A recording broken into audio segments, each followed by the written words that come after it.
¿Qué tal, gente? ¿Cómo están? Antes de empezar, recuerden que ahí en la caja de la descripción está el link de las asesorías por si quieren transformar su físico radicalmente y el Instagram para que se pasen y me sigan por allá.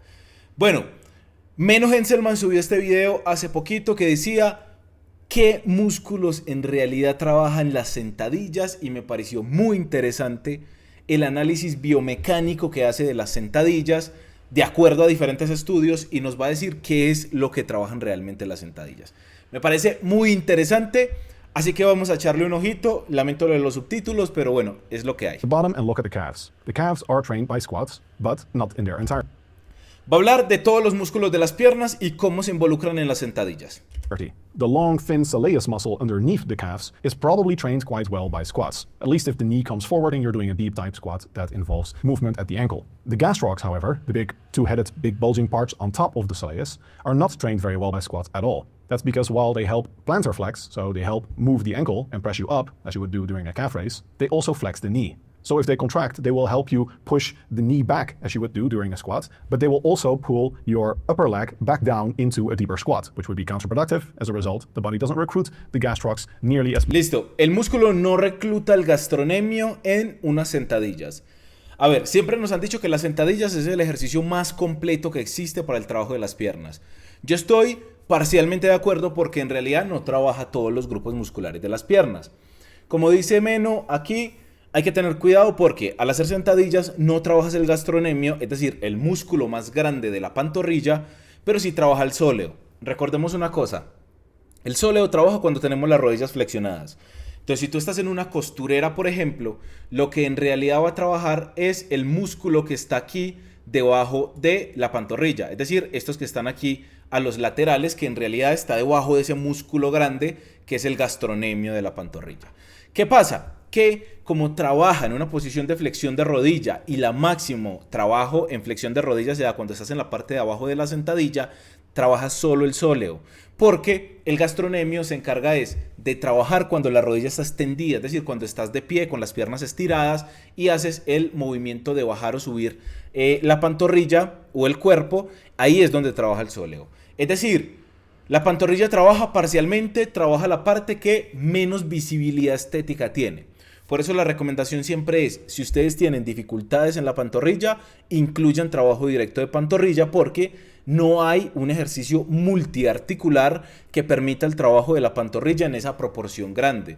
¿Qué ejercicios son los recomendados? Pantorrilla de pie, la pantorrilla en la prensa, por ejemplo, con las piernas estiradas. Eso sí, asegúrense que todo el trabajo de pantorrilla sea con las piernas estiradas, porque eso permite el reclutamiento del gastrocnemio y no del sóleo, que es el músculo menos relevante en términos de estética. Nearly as much during a squat as, for example, during a calf raise. We see this in EMG research, biomechanical analysis, and also long-term research on muscle growth. The gastrocnemius does not grow nearly as much from squatting as, say, the quads or the glutes. Moving up to the hamstrings, we face a similar problem.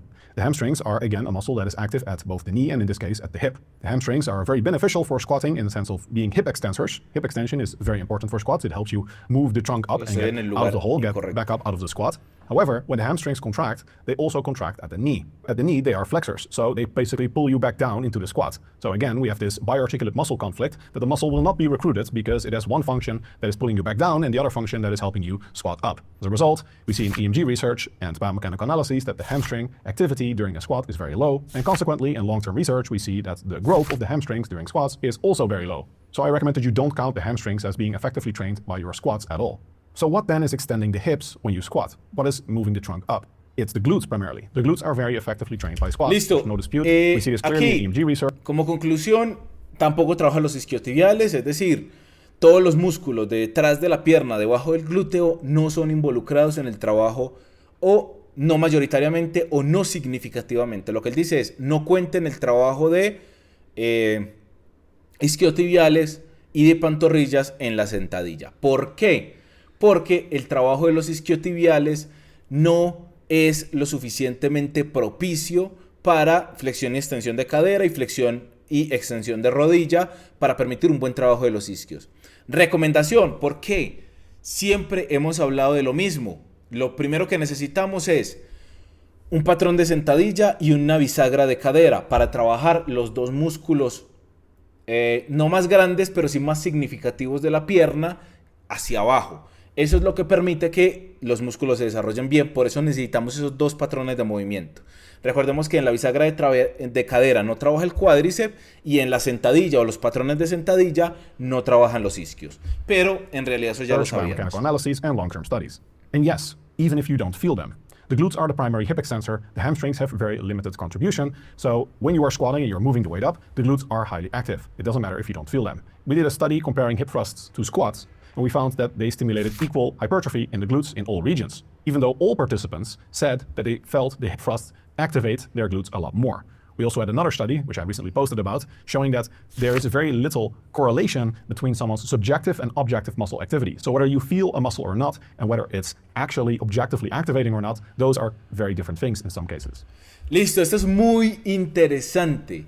El glúteo se involucra mucho en el trabajo de la sentadilla, porque es lo que permite extender y flexionar la cadera. Siempre que nosotros bajamos en una sentadilla, hay una flexión de cadera, ¿cierto? Tenemos que flexionar la cadera para poder bajar, y mientras más profunda es la sentadilla, mayor cantidad de flexión de cadera hay. Entonces, cuando vamos a despegar desde el suelo para subir, el glúteo hace mayoritariamente toda la fuerza para volver a extender la cadera, es decir, para ponerte recto cuando estás de pie en la sentadilla. Hicieron un estudio hace un tiempo, él lo menciona ahí, que compararon la sentadilla y el hip thrust para el crecimiento del glúteo. ¿Qué se encontró? La sentadilla libre, sobre todo, que permite una buena extensión y una buena flexión de la cadera, tiene casi el mismo crecimiento que la sentadilla con barra. Es decir, ambos trabajos, ambos ejercicios permiten el mismo crecimiento del glúteo, casi similar. Creo que el hip thrust un poquito más, pero las sentadillas son un muy buen ejercicio para el glúteo. Ahora, hay personas que dicen, él lo menciona también, se activa mucho más el glúteo en el hip thrust, siento mucha más conexión con el glúteo en el hip thrust, pero ustedes deben entender una cosa, mayor sentimiento de activación en un músculo no significa mayor crecimiento muscular en ese músculo. Es decir, hay personas a las que tú los pones a hacer, por ejemplo, un trabajo de espalda, regularmente sucede mucho con la cadena posterior, tú los pones a hacer un remo y dicen, no, pero es que yo no siento la espalda. Primero, si la técnica está bien ejecutada, si hay un buen movimiento del húmero hacia atrás y hay una buena contracción de la espalda, o si tú estás haciendo, por ejemplo, un press banca y estás moviendo 120 kilos a 5 repeticiones, por ejemplo, y ese es tu máximo, tú no necesitas sentir el músculo. Es decir, eso de sentir el músculo y sentir que el músculo se bombea y que está inflamado, eso es de la vieja escuela en la que creíamos que el estrés metabólico era muy relevante para el crecimiento muscular. Hoy sabemos que no, que el principal conductor de la hipertrofia muscular se llama tensión mecánica, es decir, someter el músculo a una tensión con una carga lo suficientemente elevada. ¿Qué quiere decir eso? Que aunque tú no sientas el músculo, siempre y cuando el ejercicio esté bien ejecutado con una buena técnica, vas a tener un estímulo en el músculo que estás queriendo trabajar. Es decir, tú haces una sentadilla y dices, no, yo siento sobre todo el cuádriceps, el glúteo no. Y luego haces un hip thrust y dices, no, yo siento sobre todo el glúteo. La gente tiende a pensar que como sienten el glúteo en uno, hay más crecimiento en el glúteo, y como sienten el cuádriceps en el otro, hay más crecimiento en el cuádriceps en el otro. Y en realidad no funciona así. Es decir, que tú hagas un patrón de movimiento en el cual un músculo se involucre y haya una carga suficiente, ya implica la tensión mecánica suficiente para que ese músculo crezca. No necesitas estar conexión mente-músculo. Entonces, a ver si el glúteo me duele en la sentadilla, y si no es porque el ejercicio no sirve. Eso ya es un mito. Ya no tienes que sentir el músculo para poder sentir que está trabajando. That said, there is another hip extensor that is extremely underrated. It's very unlikely to completely take over the role of the glutes, but many people don't realize that they're training this muscle. It's actually very big, and it contributes a significant amount of force during squats. This muscle is the adductor magnus. It's a huge muscle in the inside of your thigh that's basically going all the way to the back and the front. It's a very large part of the inner thigh musculature, and it's producing a lot of the force. Known as the adductor magnus, but its role as a hip extensor may actually be more potent than its role as a hip adductor. A new study, in fact, concluded the potential contribution of the adductor magnus in human movements has often been overlooked so far. The present study would motivate us to redefine the functional role of the adductor magnus and accordingly rename this muscle, for example, extensor magnus. By the way, check this out. Bueno, se viene la publicidad. Down. Moving to the front of the body. Y el aductor también trabaja, es decir, sobre todo las sentadillas funcionan para 3 grupos musculares: cuádriceps, glúteos, aductores. Por eso es muy importante tener en cuenta lo siguiente, que veo cometer muchos errores de esto en los videos de influencers fitness. Primero, voy a iniciar mi rutina con aductores. Listo. Luego voy con mi rutina ya a trabajar el glúteo. Y luego se van a la sentadilla. Y quieren mejorar en la sentadilla. Si tú estás haciendo aductores al inicio de la rutina y quieres mejorar su sentadilla, los aductores están siendo un lastre para el trabajo de la sentadilla. Y si tú estás haciendo glúteo antes de la sentadilla, tu trabajo de glúteo está siendo un lastre para la sentadilla. Es decir, simplificamos la sentadilla. Creemos que la sentadilla es solamente para el cuádriceps. Y no es así. La sentadilla trabaja primariamente 3 músculos: aductores, cuádriceps y glúteo. Si tú me metes los aductores al inicio de la rutina, porque es que así lo hacen todos los influencers fitness en YouTube, y meten aductores al inicio, y tú quieres progresar en tu sentadilla, y tu objetivo es levantar más carga en sentadilla, es posible que el trabajo de los aductores te esté lastrando el progreso en la sentadilla. Y ahora, hay personas que me dicen, y esto también está cogiendo otra fama y es otro mito estúpido: yo voy a hacer un ejercicio para prefatigar el músculo. Prefatigar el músculo es la estupidez más grande del fisicoculturismo con farmacología. Yo sé que muchos de ustedes siguen personas que utilizan sustancias farmacológicas. Es normal, el fitness está lleno de personas que están enormes y utilizan sustancias farmacológicas. La gente los sigue porque están enormes, porque están gigantes, porque tienen un hombro que parece un balón de fútbol.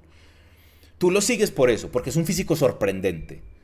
Tú deberías entender que el consumo de sustancias farmacológicas permite cometer errores y seguir creciendo. Es decir, tú puedes entrenar mal, comer mal, dormir mal, que vas a crecer más que una persona natural que haga todo bien.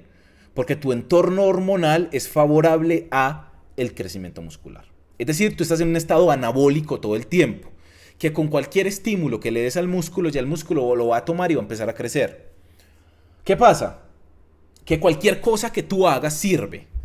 Es decir, yo puedo llegar y decir, voy a prefatigar el cuádriceps para poder hacer sentadilla. Entonces me voy, prefatigo el cuádriceps, o prefatigo el glúteo, o prefatigo el aductor y me voy para sentadillas. Es como yo decir, bueno, voy a prefatigar el tríceps para hacer un press bank.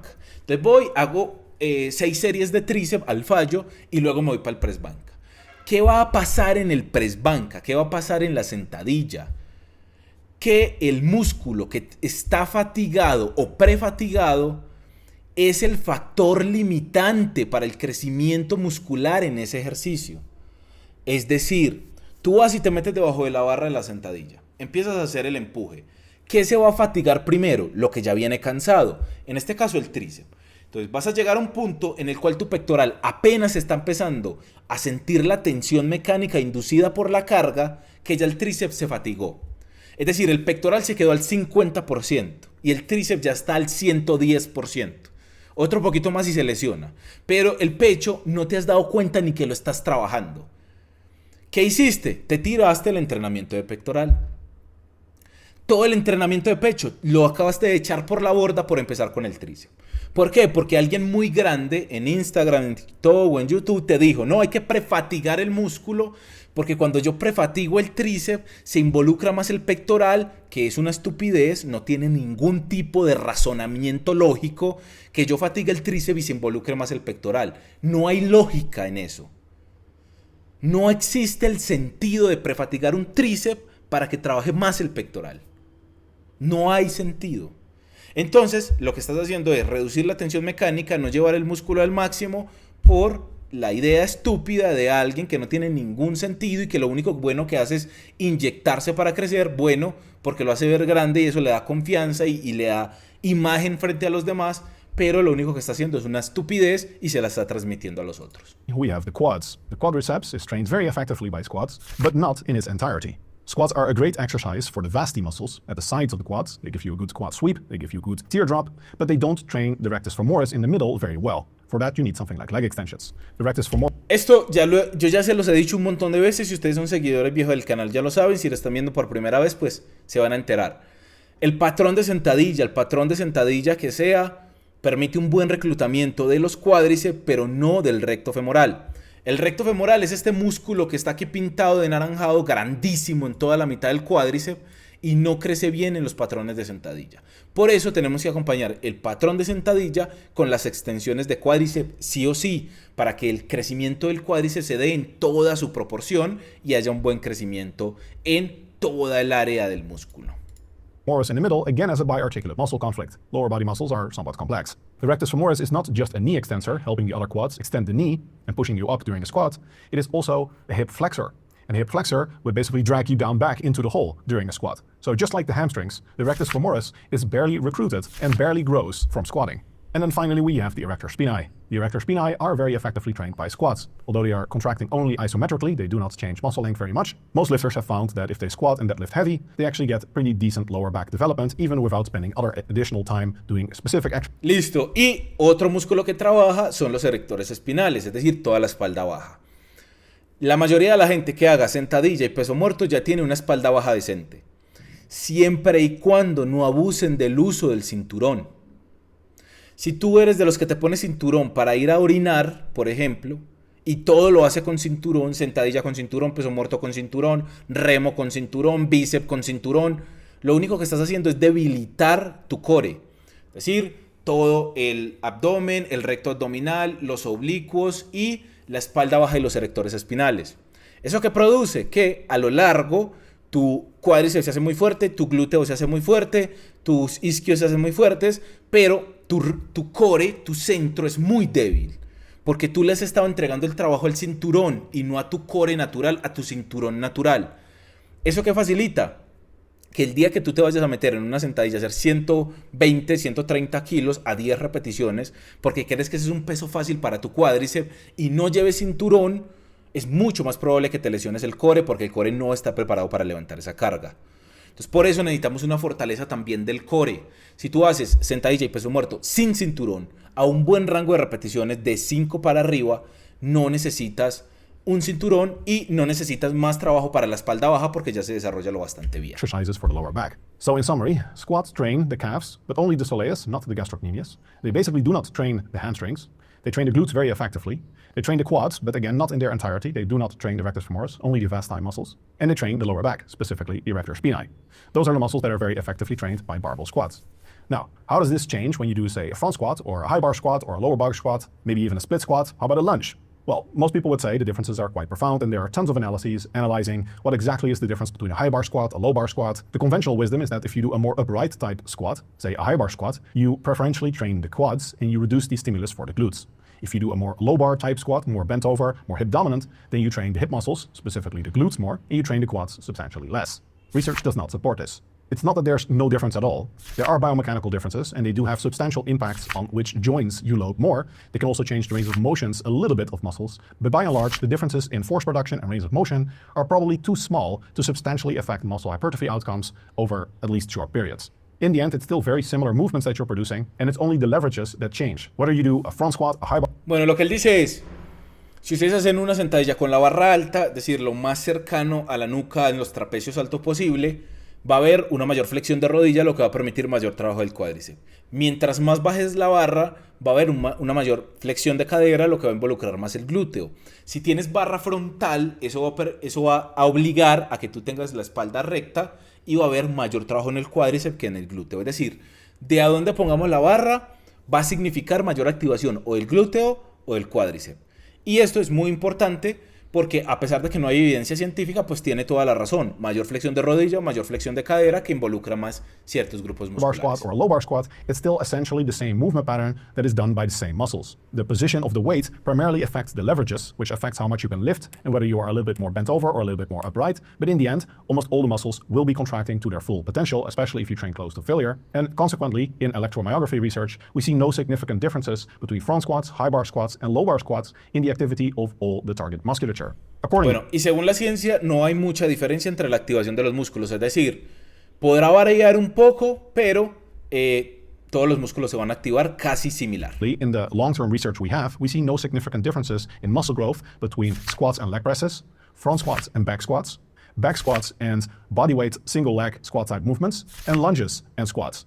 Now, I will say, All of these studies have very significant limitations, and I wouldn't say any of these studies is excellent, but at least the study on front squats versus back squats was quite well conducted, and I think quite representative of what we can expect in practice. So it's not that there are most certainly no differences, but the biomechanical differences that we can expect are probably very small. Maybe over the course of a year in well-trained athletes, we will see a few % difference in growth, but by and large, most squat variants are probably interchangeable. Again, it's still the same broad movement pattern that you're doing, and the position of the weight primarily changes the leverage, not the primary functions of the target musculature or how much they are involved, especially if you're training close to failure. Surprisingly, what might actually matter is the rep range that you squat at. A new study found that the force production of the quads is... Bueno, y lo otro que dijo es, todos los patrones de sentadilla tienen un crecimiento similar. Es decir, si tú haces sentadilla frontal o sentadilla barra alta o sentadilla barra baja, o si haces sentadilla búlgara o si haces zancadas, todo tiene un patrón de movimiento o de crecimiento similar. Si tú lo intercambias ya por una sentadilla hack, un leg press o cualquier otro tipo de ejercicio, eso también tiene un crecimiento similar. Es decir,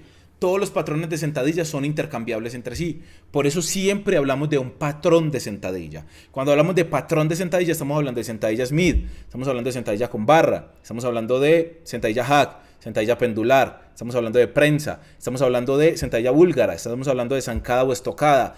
Todos esos movimientos son similares y producen un crecimiento casi igual en los músculos. Por eso, siempre decimos que hay que buscar un patrón de sentadilla. ¿Qué patrón de sentadilla? El que a ustedes les guste más. Me gusta más la sentadilla hack. Me gusta más en Smith. Me gusta más la pendular. Ahora, hay que tener en cuenta que, por ejemplo, la sentadilla hack aísla más el trabajo del cuádriceps y no permite tanto trabajo en el glúteo. Lo mismo con la prensa. Lo mismo con la sentadilla hack, de acuerdo a donde pongas los pies y al grado de inclinación o de cómo flexionemos la cadera y de cómo flexionemos la rodilla. Es decir, cómo bajemos para que se involucren ciertos grupos musculares. Is very high regardless of which intensity you squat at. The contribution of the glutes, however, increases substantially with heavier loads. This suggests that squats are a great exercise for the quads, and the quads are always recruiting to a high extent, even if you're far away from failure or not using a very heavy weight. But the glutes kick in more when you get closer to failure and lift heavier loads. Anecdotally, this does fit with people having more forward lean and relying on their hips a little bit more when they're squatting heavier. When people do sets of 12, for example, most people can stay relatively upright, at least during the first repetitions. But when people start getting very close to failure, you see that people start engaging the hips more, they get more of a squat morning position, which, by the way, is natural and often efficient as long as it's not excessive. There are always a lot of assumptions with the type of mathematical modeling that was employed in this study to calculate the force outputs of all the musculature, but this was a well-conducted study and a very representative sample of high-level powerlifters. The differences also seem meaningful enough to potentially... Bueno, y lo que dice es, a mayor carga, mayor trabajo del glúteo. Mayor carga, mayor trabajo del glúteo. Es decir, mientras más pesada sea la sentadilla, tendemos a flexionar más la cadera, lo que involucra más el glúteo. Es decir, si tu objetivo con la sentadilla con barra es trabajar sobre todo el cuádriceps, deberían ser cargas un poco más livianas que permitan una mayor flexión de rodilla, que permitan un mayor trabajo en el cuádriceps. In fact, long-term hypertrophy outcomes, the contribution of the glutes increased about twice as much as the contribution of the quads to total force production, as the powerlifters used a higher percentage of their 1RM. However, a big limitation is that they only did a single repetition with each percentage of their 1RM. So while we have data from 70 to 90% of 1RM, it would be interesting to see what actually happens during a full set or even multiple sets, because when you get closer to failure, it's all hands on deck essentially for many. Bueno, yo creo que lo voy a dejar por aquí. El resumen de esto es el siguiente. Primero, la sentadilla es un ejercicio muy completo que permite el trabajo de cuádriceps, glúteos, aductores y erectores espinales, espalda baja en general. 4 grupos musculares se involucran. ¿Qué pasa? La sentadilla es un ejercicio que permite reducir mucho el trabajo en la sesión. Si tú no hicieras sentadilla con barra, por ejemplo, y tú prefieres una sentadilla hack, haces sentadilla hack, te tocaría ya meter un trabajo de glúteo, porque la sentadilla hack aísla el trabajo del cuádriceps. Entonces te tocaría meter un hip thrust. Te tocaría meter unos aductores para acompañar un poco más el trabajo del aductor. Y te tocaría meter mayor cantidad de trabajo de espalda baja, puede ser mayor cantidad de series de peso muerto rumano o mayor cantidad de series en hiperextensiones lumbares para permitir un trabajo mayor de espalda baja. Es decir, si tú no haces sentadilla con barra, no te gusta por algún motivo, o tu objetivo es la hipertrofia y no quieres enfocarte mucho en el levantamiento de la sentadilla, por el motivo que sea, tú vas a tener que empezar a incluir otros 3 ejercicios. Aductores, espalda baja, otro para meterle más estímulo junto con el peso muerto rumano e igualar el estímulo de la sentadilla, y aductores, espalda baja y glúteo. Y te va a tocar meter un trabajo de glúteo. Es decir, La sentadilla te simplifica mucho el entrenamiento de pierna. Meter una sentadilla libre, bien ejecutada, con una buena flexión de rodilla y una buena flexión de cadera, te permite ya el trabajo de el glúteo, espalda baja, cuádriceps y algún estímulo para los aductores que se involucran en el movimiento. Otra enseñanza de este video: no poner nada antes de la sentadilla. Es decir, si tu objetivo es la sentadilla, ¿qué podrías poner antes? Un trabajo de pantorrilla, sobre todo para el gastrocnemio, es decir, hacer pantorrilla de pie. Un trabajo de isquios, un curl femoral, por ejemplo. Yo no pondría un peso muerto rumano porque la fatiga se va a transmitir a la sentadilla, pero podrías poner un curl femoral sentado, un curl femoral acostado, si quieres iniciar con algo antes de la sentadilla. Eso potencialmente no va a interferir con el trabajo de la sentadilla. Pero si tú estás iniciando con un hip thrust, una patada de glúteo, otro tipo de sentadilla, aductores o cualquier otro trabajo, o por ejemplo también el peso muerto rumano o un trabajo para la espalda baja, va a ser el limitante para la sentadilla. La sentadilla debe ir al inicio y fresco. Si tu objetivo es maximizar la fuerza en la sentadilla, sacarle el máximo potencial de crecimiento a la sentadilla y no estar fatigado en el levantamiento de la sentadilla. Eso va a facilitar que la sentadilla sea completamente efectiva, te permite una mejor producción de fuerza y un mejor crecimiento de fuerza y un mejor crecimiento en cuanto a hipertrofia. Y ya luego meter el resto de los ejercicios que hagan falta. A menos que tu distribución tenga el peso muerto rumano al inicio, y en ese caso yo te recomendaría no hacer sentadilla con barra, sino un patrón de sentadilla. Es decir, si tú estás iniciando con el peso muerto rumano, no hagas sentadilla con barra, porque tu prioridad en esa rutina debe ser los isquios, el glúteo y la espalda baja. Si tú me metes una sentadilla con barra, la espalda baja se te va a fundir, va a estar muy cansada, el glúteo también, y no vas a hacer los mismos levantamientos. Lo mejor es, después, si estás iniciando con un peso muerto rumano, ir con un patrón de sentadilla diferente a una sentadilla con barra y lo más aislado al cuádriceps posible. Una prensa, una sentadilla hack, una sentadilla en Smith con una buena flexión de rodilla, pero evitando al máximo una flexión de cadera. Eso te va a permitir un buen reclutamiento del cuádriceps sin interferir los otros músculos del peso muerto rumano. Si estás iniciando con la sentadilla con barra, podría ser un limitante también para el peso muerto rumano. En ese caso podrías hacer unas hiperextensiones lumbares que permiten un buen trabajo también de la espalda baja, un buen trabajo del glúteo y un buen trabajo de los isquios, casi al mismo crecimiento de un peso muerto rumano. Y así te evitas cargar un exceso de fatiga en el mismo entrenamiento con dos compuestos muy pesados y vas intercalando los compuestos. Un día sentadilla al inicio, un día peso muerto al inicio, un día sentadilla con barra al inicio y no peso muerto rumano. El día de peso muerto rumano no vas con sentadilla con barra, sino con un patrón de sentadilla más aislado al cuádriceps. Espero que hayan aprendido algo, que eso es lo más importante, y que si quieren transformar su físico radicalmente, mejorar su fuerza, mejorar su condición física, ganar masa muscular y transformar su físico muy rápido, en la caja de la descripción está el link de las asesorías. En las asesorías lo que hacemos es un plan de entrenamiento completamente enfocado a ustedes, personalizado, con sus puntos débiles y sus necesidades y los días que ustedes puedan entrenar. Un plan de alimentación que acompañe el plan de entrenamiento, con una buena cantidad de calorías de acuerdo a su objetivo, si es bajar de peso o ganar masa muscular, una buena cantidad de proteína, unos menús que van acompañando este requerimiento calórico para que ustedes siempre estén progresando, y un plan de entrenamiento que va guiado semana a semana para que ustedes siempre estén avanzando. Tienen contacto conmigo permanente, cada semana revisamos ustedes cómo van y vamos haciendo los ajustes de ser necesario, vamos mirando cómo van los progresos y siempre yo tomo las decisiones correctas para ustedes, para que ustedes se enfoquen en crecer y en cambiar su físico radicalmente. Y también está el Instagram. En el Instagram hacemos preguntas y respuestas, publico cosas de mi vida, publico más de mis entrenamientos y publico muchas cosas. Así que espero que les haya gustado, que hayan aprendido algo que es lo más importante y nos vemos en el siguiente.